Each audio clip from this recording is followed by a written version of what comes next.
끌 때는 그냥 한 번 이거 더 누르시면 돼요. 끝나는 것도 들어요.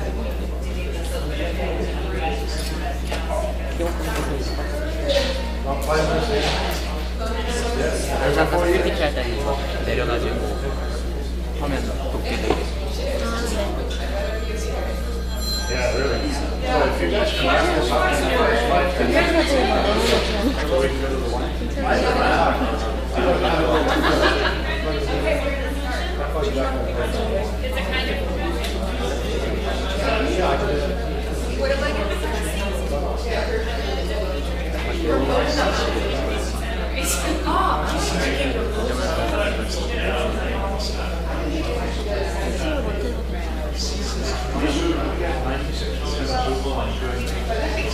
Do you have your card for goodness?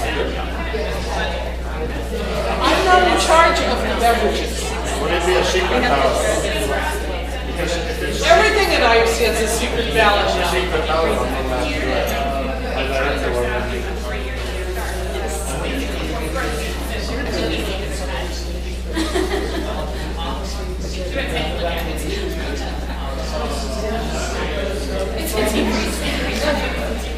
I didn't know, I'm sorry.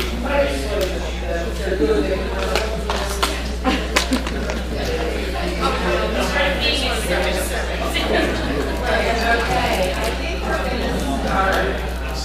Everybody has Dr. Ray,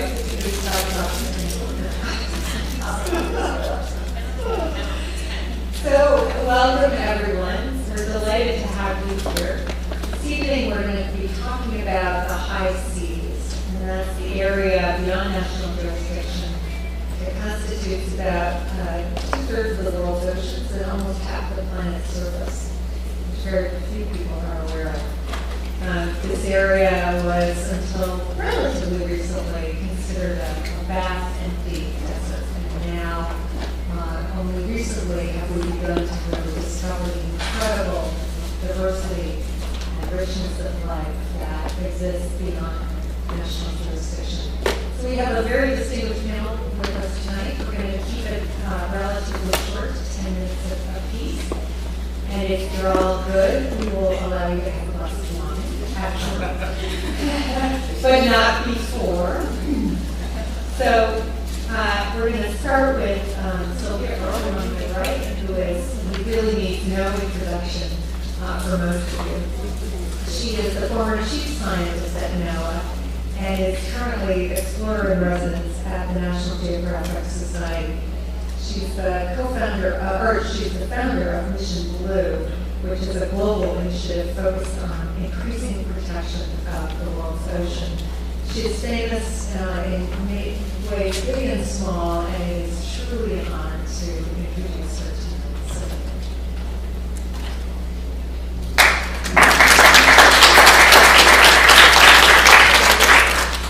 It's my honor to be here, actually, and to speak on behalf of half the world, where much of life on Earth exists, and they don't have a place at the table. Many are on the table with lemon slices of water.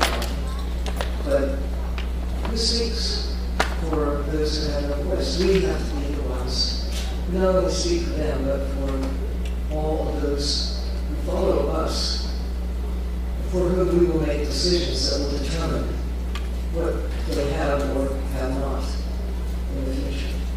This is the most remarkable time to be alive. If you had to choose a time, ever, any time in human history, past or future, this would be the time if you want to be either a participant or a bystander for what is, without any question, the most important time in all of human history, because it's the first time that we have enough knowledge about where we have come from through the thousands of years, the millions of years, the billions of years, and lived to be where we are just now. It will determine everything that follows. So,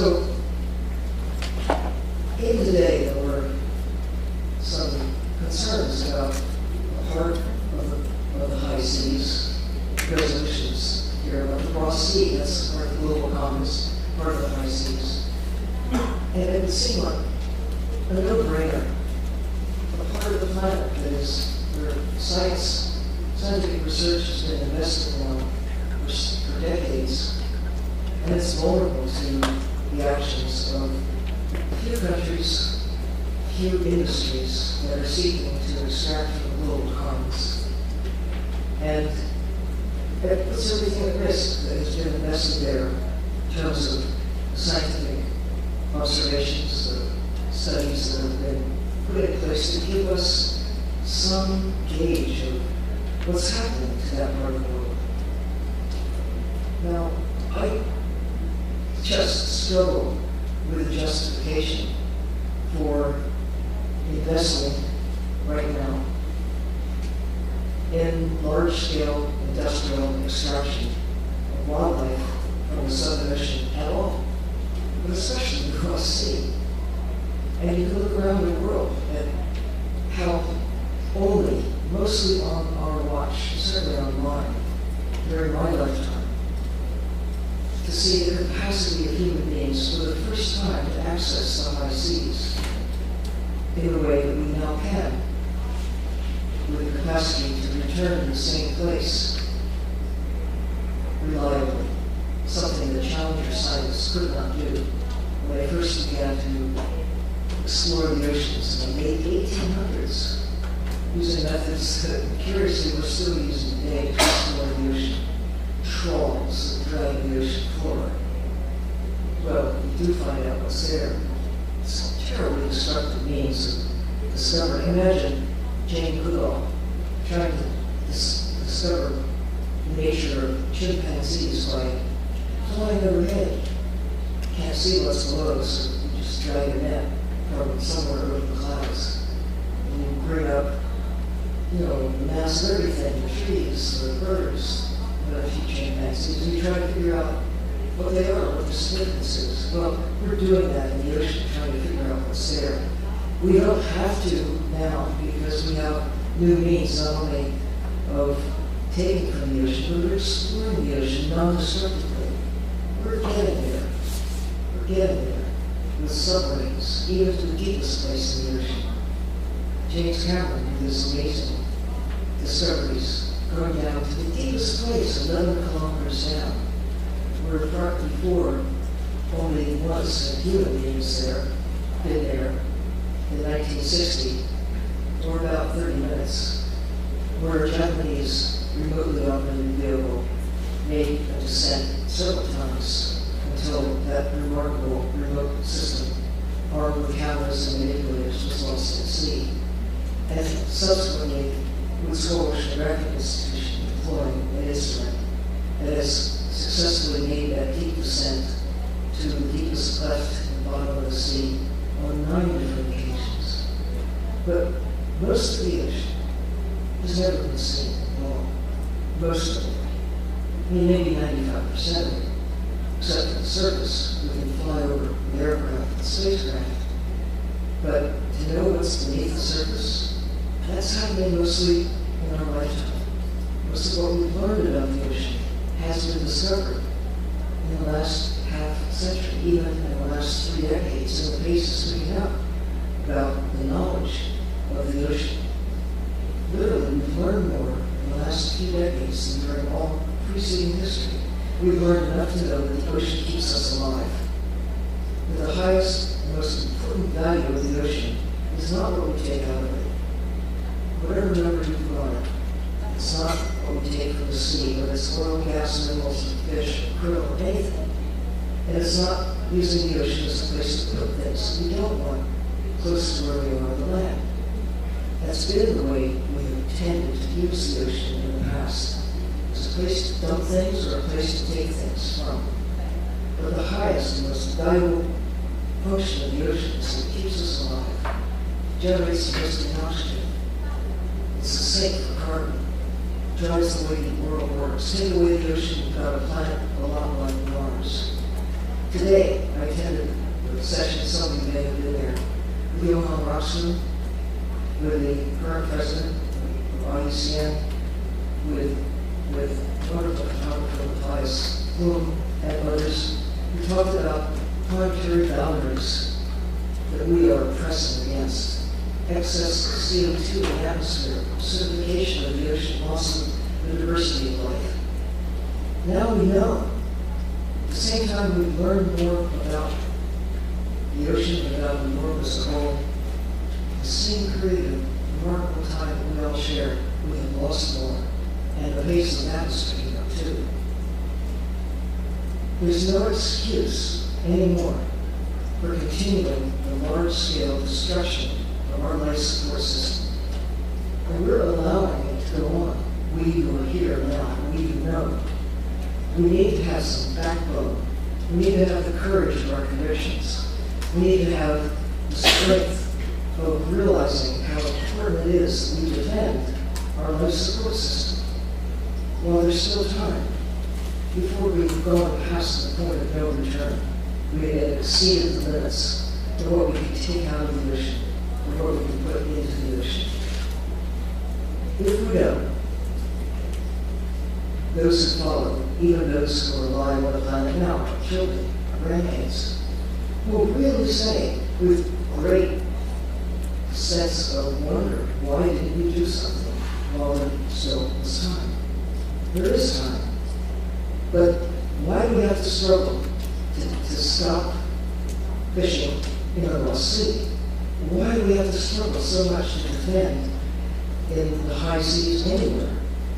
The most important value of the ocean is to keep it doing what it's been doing for all preceding history, keeping us alive.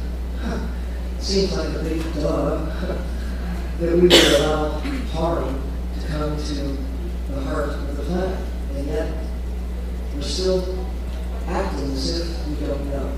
Still acting as if we think the ocean is infinite in its capacity to yield whatever we want to take, or to accept whatever we want to put into our life support system. So, the panel I share time and space with you this evening is a remarkable assemblage of individuals who not only have spent much of their life trying to understand the reality of how we've come to where we are, why we have allowed the extraction of things from the ocean and watched the ocean decline. We're bound by certain policies, not necessarily laws yet, but precedents that are on their way to becoming laws. We bow down to certain precedents.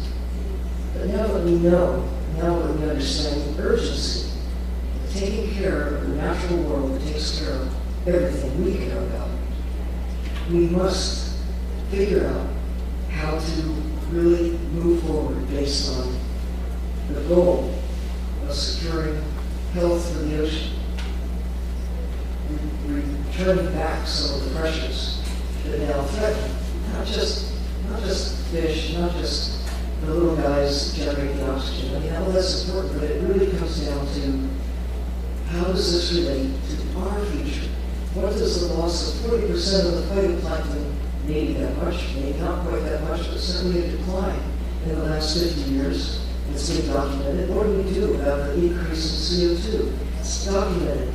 Now we know the loss of fish, the collapse of some species, the complete loss of others. Now we know. We have a chance to get it right. So I'm optimistic that we'll have good reason to pick up those glasses of aged grape juice over there against the wall and toast this panel for their wisdom and use it to inspire us to go forth, each and every one of us, armed with the power that we have, to go out after this little session and really go get it. Thank you.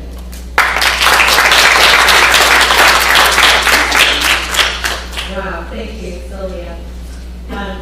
Almost as famous is our next speaker, Christina Derby. She is Senior High Seas Advisor to IUCN's Global Marine Color Program, and she is a partner in the High Seas Alliance. She also leads the WCPA Specialist Group on High Seas MPAs and the Commission on Environmental Law Group on High Seas Governance. Christina is an international lawyer by training and is based in Warsaw. Thank you very much. I would only hope to be as famous as Sylvia Earle, but someday. I'm just glad all of you came to hear our talks today, our discussion, and our pleas for action. Guys, if we can dim the lights just a little bit, we might be able to see the photographs just slightly better. Because today I'm going to take you on a little tour of the high seas. Is there anybody with technical scope here to figure out how to turn down the lights a bit? I don't want to put you to sleep, though. Okay, well, I'll start moving on anyway. And just again, highlight what Sylvia has just said is that the ocean in darker blue here, 64% of our ocean is beyond the reach of national jurisdiction. But it's not beyond the reach of national control. That's what we do today in our watch, determines the fate of the 64%. It requires international cooperation for us to move forward. Because, as we've learned through the 10 years, decade of science in marine